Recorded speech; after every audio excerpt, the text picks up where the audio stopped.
this week. I started off very rough in this league. Started off 0-3, but I was able to climb up to a dominant victory in week 4, and luckily in week 5 I was able to build on that success. I now move to a record of 2-3 on the year, winning against my opponent, You Are Not Mahomie.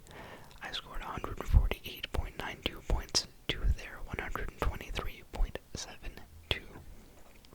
So, in this week, I had the pleasure of starting Drake May as my quarterback, and even though Drake May didn't actually produce a whole lot in fantasy, I am very ecstatic with the way that he played in the Bills game and the fact that we won the game, so I'm going to let it slide. He didn't throw for any touchdowns, he didn't run in for any touchdowns, but really, I do not care. I think the fact that I got the win in fantasy comes second to the fact that they won.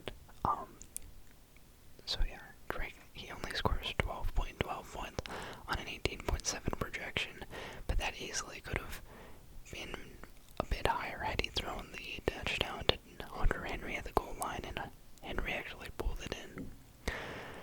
Then, at my RB1 spot, I had Devon Achane starting.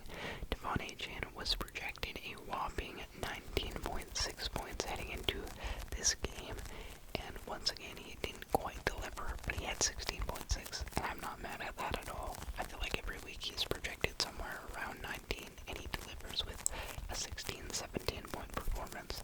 So, all in all, it's good points. It's pretty good for running back. I think so far on the year, Devon Achane has been the running back 6, so I don't mind that he under-delivers by a little bit. After that, at my running back 2, I started Omarion Hampton for the Chargers, and Hampton actually went down in this game. He has been placed on injured reserve. He will be out for a few weeks, a minimum of 4 going forward. So on his 18.6 point projection, he only scored 13, and in a game where the Chargers were down quite a bit, it really didn't make sense for him to get all that much work just with the game script. So I'll take the 13. Then we get to my wide receivers, and at my wide receiver 1, I had the man, the myth, the legend, Puka Nacua in his Offensive Player of the Year campaign. Another brilliant week from him on a 21.2 point projection, even more than anyone else on my team, including running backs and quarterback.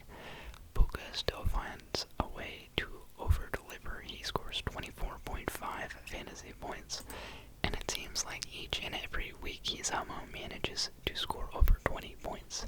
In week 1 he had 23.1, top that with 27.6 in week 2, went back to 22.8 in week 3, and then exploded for 36 in week 4, and once again had a great day with 24.5 in week 5. Puka definitely looking like the best fantasy football roster so far this year, or like roster spot, roster stash, averaging 26.8 points. That is unreal. So yeah, I'm very happy with him. Then in my wide receiver 2, I had Emeka Egbuka starting, and he had a fantastic game as well, playing against the Seahawks. Went off for, 7 catches, 163 yards, and a touchdown for a total of 31.3 fantasy points. He ended up way outperforming his 14.2 fantasy projection. Then, as my starting tight end, I had Hunter Henry in. He ends up scoring 6.6 fantasy points on an 11.1 projection. And yeah, once again, with the Patriots winning, I'm not too mad at this. And I also know that he had the opportunity to haul in a touchdown pass at the goal line, and he couldn't quite get it done. But this very easily could have been another 7.1 points, and that would have brought him to 13.7. So, since I didn't lose this game, I'm not too upset at it. But yeah, I also do have Tucker Kraft on my bench, so I'll think about it. And then at the flex, I had Deebo Samuel as my starting receiver, starting flex receiver, and he scored 23.6 fantasy points on a 14.5 projection. Deebo has also been killing it this year. All weeks outside of week 3 against the Las Vegas Raiders, he has been very productive. 22 points, 17 points. In week 3, he had 4.9, but after that, 20.1 and then 23.6 this week. This was his best week, actually. Yeah, he's been a great flex option, so happy I was able to draft him. And then at my second flex position, I started Wan'Dale Robinson, who was projected 10.7, but only ended up scoring 8.2. Not too upset at that, that's pretty close to what it needed to be. So, the fact that he underdelivered is permissible. Now, when it came to the defense, this was one of my most accurate defensive plays thus far. I played the Cardinals defense playing against the Titans. They were projected 6.3, and they ended up scoring 6. And I'm okay with that. I've had a lot of leagues and a lot of defenses I've played so far this year that have actually ended up in the negative. I think last week I recommended the Rams defense, and on Thursday night it turned into a shootout with the 49ers, and they actually ended up scoring negative 2 points, which I suffered from in another league. So, yeah, I'm okay with the 6 from the Cardinals.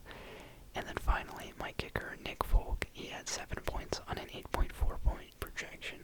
So overall this week, I had been projected 143.4 points, and my team slightly over-delivered with 148.92.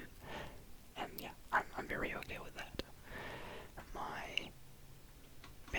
On my bench, I had Terry McLaurin, who was out with injury, DeAndre Swift, who was out this week because of the bye. Then Calvin Ridley. I finally made the executive decision to bench Calvin Ridley. I had him in that flex spot prior to Wan'Dale Robinson. I decided to make the swap. And of course, Calvin Ridley had his first good game. So, 10 points that I potentially could have had added to my total. On my bench as well, I also had Ja'Cory Merritt, who had a breakout game in week 5. He had 14 carries for 111 yards, 2 touchdowns, also 2 catches for 39 yards.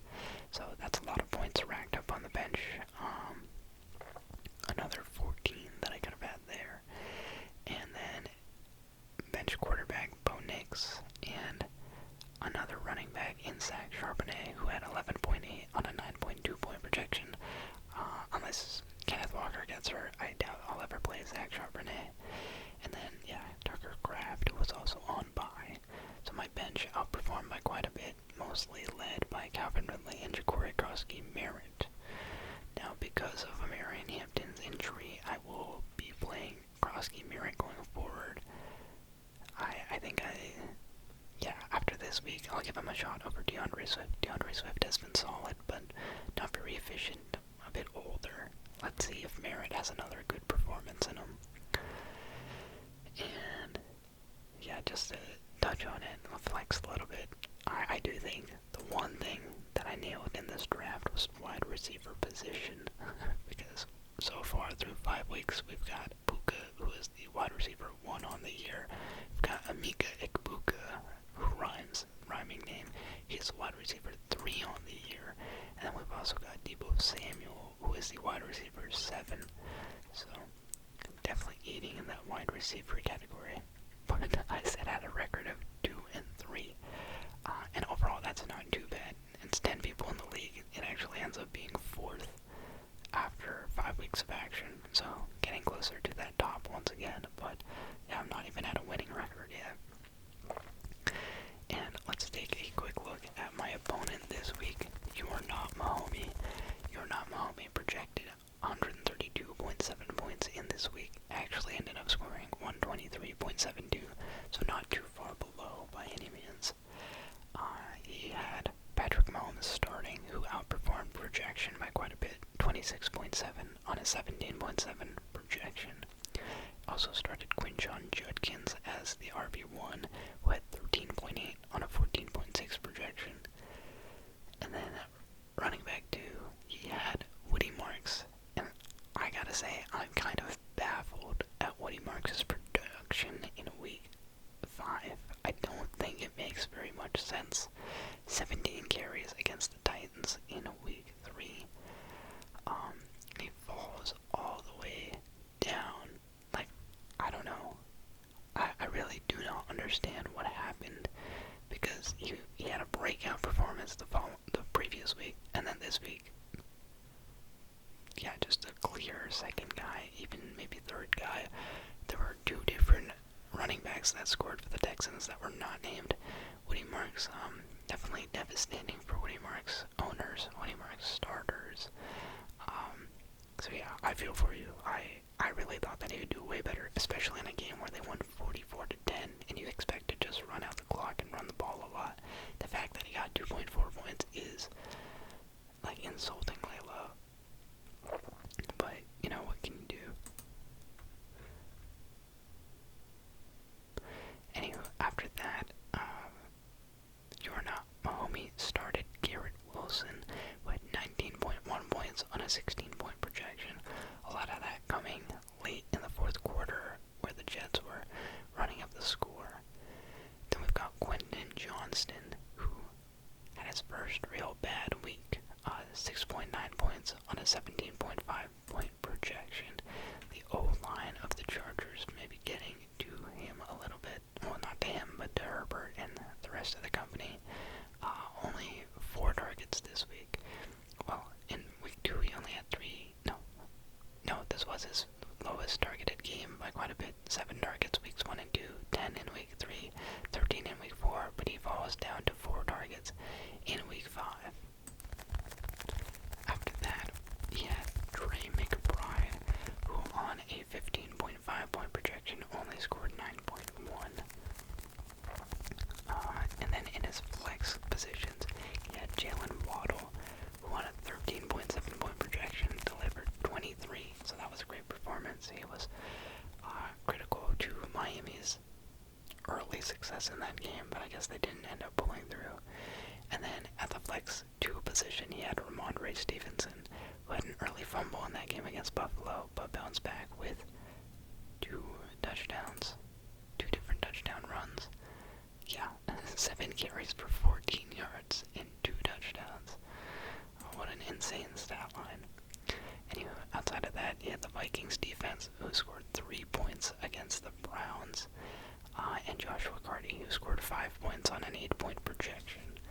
So, taking a look at his bench, he did have Baker Mayfield sitting on the bench with 26.66 points, but that would be 0.06 less than Patrick Mahomes, so overall couldn't have helped very much. He also had Dallas Goedert on the bench, and then had he subbed him in for Trey McBride, that's 1 point there. But Bijan Robinson out this week on bye. Rashee Rice not yet reinstated from suspension. And yeah, just no one else really that could have helped contribute to a win in this week. And just a tough week to go against. You are not Mahomie, you know, with Woody Marks doing what he did and Bijan being out. Had Bijan played in this game, I don't know that I would have scraped by as easily as I did. So, I guess got lucky with the week.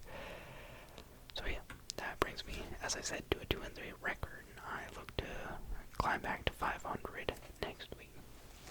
So, with that, we can move into the waiver wire pickups segment of this video.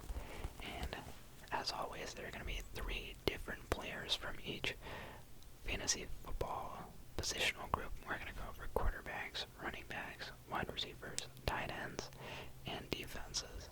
So, starting off with let's start off with injuries. Injuries in week 5.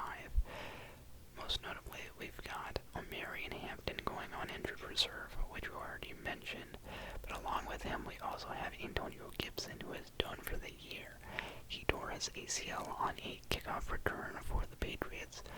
Very unfortunate. And with him being out, it's now just Ramondre Stevenson and Tre'Veon Henderson. They have all the reason in the world to bench him with all the fumbles he's had this year, but they still continue to lean on him more than Henderson, so we'll see how that plays out.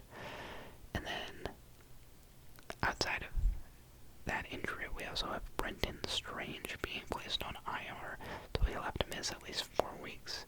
And finally, we have the Colts kicker Spencer Schrader being out for the year after being run into on a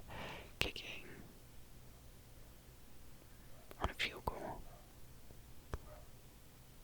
I think it was a field goal. Anywho, after the this week. One is going to be the Minnesota Vikings, and the second is going to be the Houston Texans. So, with all of that out of the way, now let's jump into our waiver wire segments, and we're going to start with quarterbacks. The first quarterback on this list that I'm going to recommend to you would be Trevor Lawrence. Trevor Lawrence is coming off his best game of the season, performance in which he ran for 2 touchdowns, one of them being a spectacular one with a minute left in the game against the Chiefs. Bro essentially dropped the ball on the ground and then fell completely on the ground trying to pick it up, and it looked like it should have been a tackle for loss or a sack or anything like that, but no one was in the backfield, so he just picked it up and then waltzed into the end zone. So, yeah, his first one, a more impressive run. The second one, you get it done, you get it done. 2 touchdown runs for Trevor last week, and this week he's going to be playing against the Seattle Seahawks. And the Seahawks defense prior to last week, they were pretty formidable. But after the performance that they just allowed from Baker Mayfield, who had over 30 fantasy points, I have to imagine that Trevor is going to be a great streaming start. Next up, we've got a risky play, honestly, but I am recommending to you Bryce Young of the Carolina Panthers. In this week, he is going to be playing against a Dallas Cowboys defense that has been allowing a lot of points to opposing quarterbacks this year. You see how Russell Wilson did against them. You see how a couple weeks ago they allowed Jordan Love to do them. Same thing goes for Caleb Williams and the Bears, and even this past week, though the Jets did lose pretty mightily, Justin Fields ended up having a great day with the garbage time stats. So, whether it's a competitive game or the Panthers are playing from behind, Dallas should be allowing a lot of points to go up to the Panthers. It might be only like 25 points compared to Dallas's 40, but that's still the opportunity to get multiple touchdowns in there. I think Bryce Young is a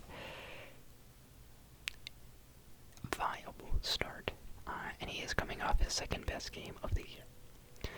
And finally, the third quarterback I'm going to recommend to you is going to be Mac Jones. Mac Jones in the big year of 2025, he delivered a huge 26-point performance on Thursday Night Football against the LA Rams.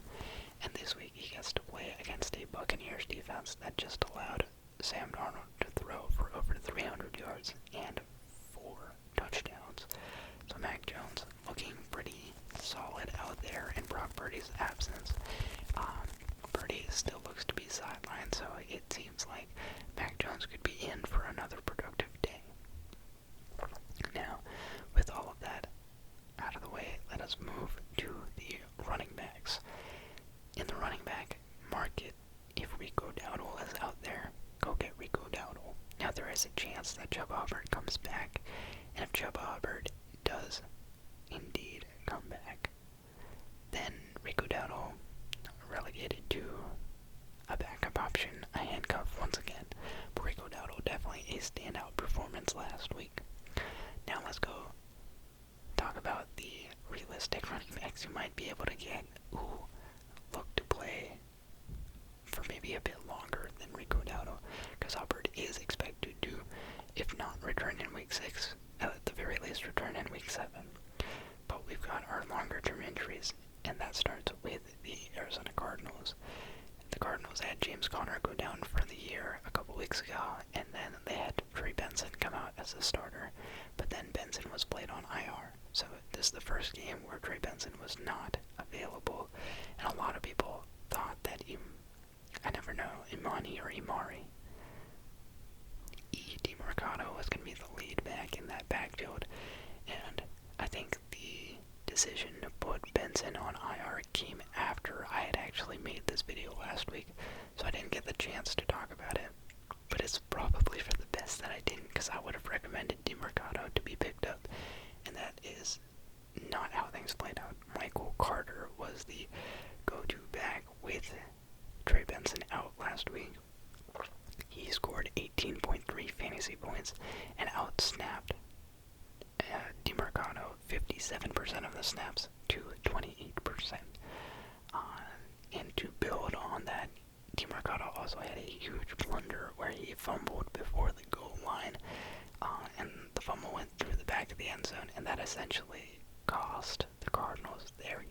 against the Titans.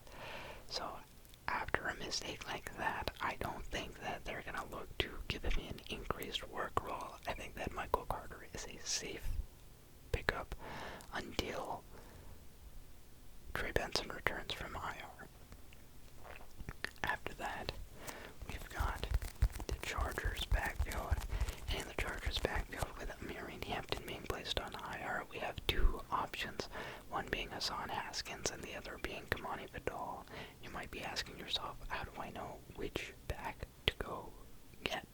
And if you looked at the advanced stats for this game, or even like the snap share, they put up nearly identical stats. So on the stat sheet, not very easy to tell which guy was being leaned on, but if you saw, you would have noticed that Hassan Haskins played with the starters. As soon as Hampton went down on the next 8 times that the Chargers ran the ball, 7 of those went to Haskins, and it wasn't until Harbaugh decided to pull all of the starters and essentially forfeit the game that he put in Kamani Vidal to play relief. So we're looking at Haskins as the 1A, Vidal as the 1B. So with that in mind, I would recommend that you go out and get Hassan Haskins at your own risk, though. Like, yes, this is the 1A role on a team that has points to be scored. Like, obviously the Chargers have a need to play someone at running back. Maybe you don't like Hassan Haskins as a player, and that's fine, but there's definitely a void there. And in fantasy, it's smart to pick up someone that's getting starting snaps. But at the same time, we are looking at a Chargers offense that just lost critical components of their O-line, and these two backs, they're not going to compare nearly to Amiri Hampton in the level of talent and production. So at your own risk. And finally, we have our third running back, which is going to be, once again, Kendre Miller. I recommended him last week when his number of touches went up and he was getting closer to Alvin Kamara, and we've officially hit the threshold. We've hit that point where he out-carried Alvin Kamara. This week, we saw Kendre Miller log 10 carries, and Kamara only logged 8. Additionally, Kamara in his 8 carries logged a yards per carry of only 3.4, and while Miller wasn't super productive, he still had 4.1, which was a decent amount better than Alvin Kamara. It is worth noting that Alvin Kamara did outsnap him by quite a bit, still had a 56% of the snaps played to Miller's 39%, but Kamara's touches are starting to dwindle. He only got a touch on 32% of the snaps that he played, which was quite a bit less than Miller's 42%. So we're seeing this backfield transition from strictly Kamara's to a little bit more of a timeshare, and we could see Kendre Miller just take over, knowing that he is a younger back, and Kamara has been inefficient, definitely very inefficient. So that youth might bring a little more energy to this offense that hasn't been doing the best. Alright, now we get to move into our wide receivers. Our first of the 3 wide receivers is going to be Josh Downs, receiver for the Indianapolis Colts. This past week, Josh Downs was tied for 3rd in the league when it comes to percentage of snaps played with a target. So this is a little bit different from target share. Target share is of all the times the ball was passed, how many of them did you get? This stat, on the other hand, is percentage of snaps played with a target. So for that player, for all the snaps that they were in the game, how many times were they targeted? And that is where Josh Downs came in at 3rd in the league with 24%. This is ahead of some notable figures like Deebo Samuel or Keenan Allen, and only behind 2 guys, one being one of whom was Stephon Diggs. Stephon Diggs had a crazy percent of snaps played with a target, coming in at 40%. Everyone else in the league had under. No, I think one guy had 32, and then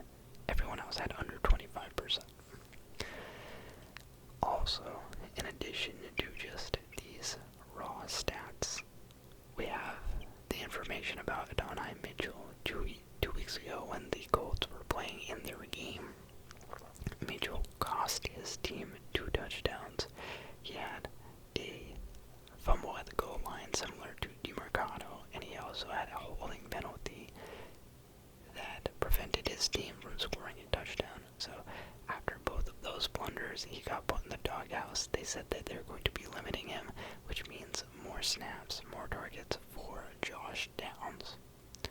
Also, shout out to whoever mentioned that in the comments. I know that someone brought it up in the comments. I thought I brought it up in the video, but it definitely was a notable thing that happened for the Colts.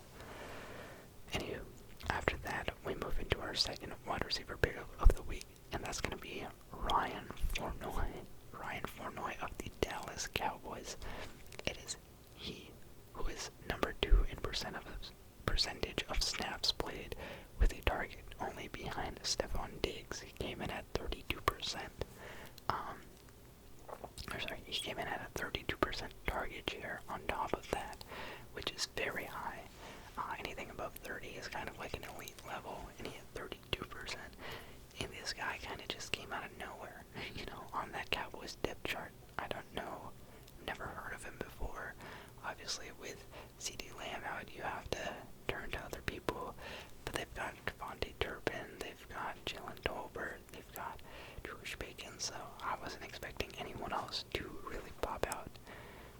And there is Ryan Flournoy. Now, he had 6 catchable targets in this game, and he got all 6 of them for 114 yards. That's 17.4 fantasy points if you're playing PPR, and that is kind of like production you can't turn a blind eye to. All the stats say that this guy he's like a pickup. I've never heard of him before, but he might be here to stay because none of that is touchdown dependent. So, Ryan Flournoy, welcome to the league. Anywho, after that, we're going with our third wide receiver pickup of the week, and this is going to be Kendrick Bourne of the San Francisco 49ers. 2 weeks ago, Kendrick Bourne, not on the same page with Brock Purdy, suffered a couple drops. I think it was 3 drops in that game against the Jaguars. Didn't look the best in his re-debut with the 49ers. But on Thursday night, with Brock Purdy being ruled out, he got to team up with his old teammate in Mac Jones, and I didn't think about this at all, but those two went off. Their New England chemistry was on full display. Kendrick Bourne had a ridiculous game for a very injured 49ers team. Now it looks like heading into week 6, Ricky Pearsall and George Kittle should both still be out, and Brock Purdy as well. So with Mac Jones and Kendrick Bourne still being the starter, and Kendrick Bourne being one of the few healthy receivers, I think it is worth picking him up. He tied Stephon Diggs for the most number of catchable targets this week with 11. And once again, I think I mentioned that the 49ers are playing the Buccaneers, and that's a team that you can't really run on, but you can throw on. And finally, let's take it to our tight end editions of this week. And with the tight ends, I will say I was a little bit lazy. Not necessarily lazy, but the guys that I recommended last week did a great job of popping off, so I don't really have a bunch of new recommendations. I am just doubling down on the guys I recommended last week. Last week it was Mason Taylor, Jake Tonges, and Brenton Strange, and I am once again requesting from you to consider Mason Taylor and Jake Tonges. Mason Taylor this past week was the 3rd in target share amongst all tight ends with 27%. He also led all tight ends across the league with 12 targets, and he had a very productive day in fantasy. So if you didn't pick him up last week, if you were still kind of dragging your feet, he is a must-add heading into week 6. Next up, we have Jake Tonges, who had a very nice day on Thursday Night Football. In fact, you could have played him ahead of almost any guy except for Jake Ferguson, and it probably would have panned out pretty well for him. But yeah, he had 17 points on Thursday Night Football, hauled in a touchdown pass. His 11 targets in week 2 was the second most amongst all tight ends. And yeah, with Kittle still being out, Tonges is a relevant play. Once Kittle is back, though, I will say that Tonges will get relegated back to the second tight end on the San Francisco 49ers, and he won't be as valuable. So if you have the option of adding either of these guys, I would definitely go with Mason Taylor over Jake Tonges. And finally,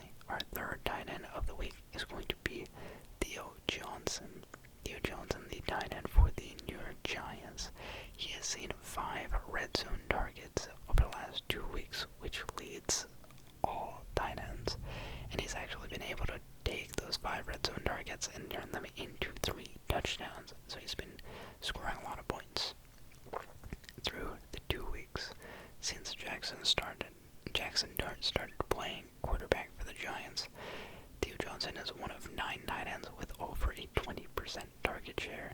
And when you look at the numbers, he's actually producing. I guess producing is the wrong word.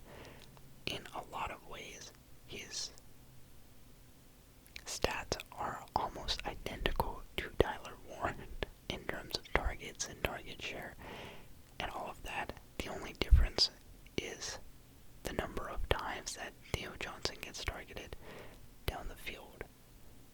All of Theo Johnson's routes are much more shallow. Tyler Warren has been averaging 9 yards before the catch per catch. So there's yards after the catch. This is just the number of yards before that. How far down the field are you when you catch the ball? And yeah, Warren is at 9, but Theo Johnson is only at 3. So Jackson Dart is still new to the league, still hasn't gotten comfortable as a passer. Everything else, yards after the catch, in terms of total number of targets, target share, near identical to Tyler Warren, but it's just how far down the field is he being targeted. And I do think that we're going to see that number grow up as Jackson Dart continues to stay the starter, as he grows more comfortable as a quarterback. And in the meanwhile, he does have those touchdowns to make up for the loss of yardage. So I think that he is a reasonable stash candidate. So that brings us to our last category, which is going to be defense. And I think defense is kind of hard. I feel like in years prior, I haven't had this much trouble with defense. But of the defensive suggestions I've been giving, I feel like at least one of them every week has been bad. Just like straight up does not pan out. So I do apologize if I'm costing you points or games with these defensive suggestions. Just know that I'm also picking them up and I'm suffering equally. So I do apologize. But first up, I'm going to recommend the New England Patriots defense. They'll be playing the Saints this week, and they just limited Josh Allen and the Bills to 20 points. Got a huge upset victory on prime time, so I feel like playing against the Saints, ideally it should be an easier matchup. Hopefully they don't give up very many points, and it should be a productive day for them. Next up, we've got the Packers. Now I could see the Packers defense being the one where I screw the pooch, so play at your own risk. But I needed 3, and this is the only one I could really think of. Because they'll be playing the Bengals, and the Bengals just traded for Joe Flacco. So I'd have to imagine Joe Flacco is taking over as the starter in place of Jake Browning. If he doesn't have enough time to get to the facility and learn the playbook and start for the Bengals, and they're playing Jake Browning, absolute must-start Packers defense. Fire on all cylinders. They were amazing weeks 1 through 3, and then they did a pretty bad job against the Cowboys in week 4. But Jake Browning is fantasy cool to play against. If they end up starting Joe Flacco, there's 2 trains of thought. Number 1 would be the rational one. This guy is 40 plus years old. The Bengals O-line is not very good. The Packers have Micah Parsons. They could end up getting a lot of sacks, forcing turnovers. After all, Joe Flacco was benched 2 weeks ago for an abysmal performance. It wasn't just, oh, we want to try the rookies. No, Joe Flacco played very poorly, and that's why they got rid of him. On the other hand, is Joe Flacco a better quarterback than Jake Browning? Yes, I do think so. Could he provide a spark for this offense that has been very much struggling since Joe Burrow's gone? Potentially. Now he's only going to be there for maybe like 4 days out of this game. The trade happened today, I think it was. Maybe it was yesterday. Let's go on the safe side and say that he arrived at the facility today. His first day of the practice with the Bengals. Wednesday, Thursday, Friday, Saturday. He can have 4 days with the team before he plays. We have seen Baker Mayfield join a team and then the very next day go out and get the win. But that was just a win. I don't think that he played exceptionally well in that game or that he was uber productive.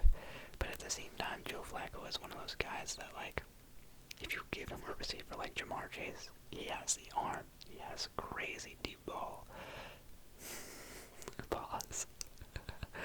Anywho, but if all he's being asked to do is throw it deep to Jamar Chase and T. Higgins, he could ignite the offense. So play at your own risk if Joe Flacco is playing, but if Jake Browning is the one that's playing, absolutely. And then the last ones, I know that I just got burned by them, but I really have to recommend the Rams defense once again. Different rationale, no, same rationale, but different player. Last week it was the fact that Brock Purdy was struggling against the Jaguars, and then they were going to go with Mac Jones. And while I feel like that was kind of sound, it didn't end up working out. But they now get to play against Cooper Rush, and Mac Jones in his starts, he hasn't been bad. He hasn't been bad at all this year. So maybe that was me overestimating how bad a backup should be. But this week, they're going to be playing the Ravens, and the Ravens are starting Cooper Rush, and Cooper Rush just played against the Texans, and he threw 3 interceptions. So I think that this is an actual bad backup, and they should be able to take advantage and have a good day. Yeah. So, that is all. Thank you for watching. If you enjoy content like this, feel free to like, comment, and subscribe. I'll be putting out more videos as the weeks progress. Yeah. Thanks for watching. I will see you next time.